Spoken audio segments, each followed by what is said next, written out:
Bir şey demek isterdim.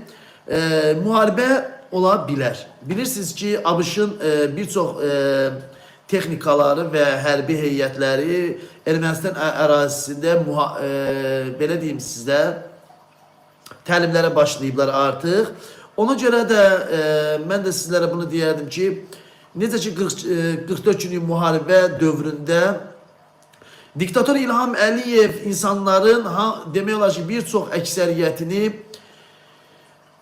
təlim adı ilə apardı və ön cəbhədə silahlı bir ordunu düzdü və o insana silahlı bir ordu deyəndə həmin silahlı ordu Azərbaycan Çevik Polis alayına aid idi və daxili qoşunlara aid idi ki, həmən silahlarla öncə arxa cəbhədə dayanıb o insanların geriyə qayıtmasını və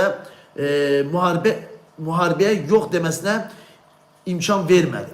Ona görə də diktator İlham Əliyev və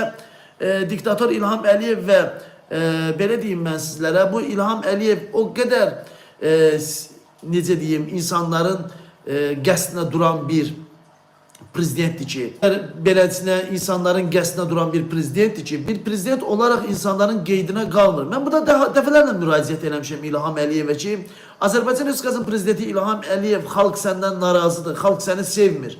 Sevmədiyini sən zaten xalq bunu dəfələrlə öz sözləri ilə, öz hərəkətləri ilə sizlərə bu barədə çatdırıblar. Amma nədənsə siz xalqın heç bir qeydinə qalmırsınız. Ay Azərbaycan Respublikası prezidenti İlham Əliyev, bəsdir artıq sən insanları cana doydurdun, bəsdir daha artıq sən insanları bezdirdin.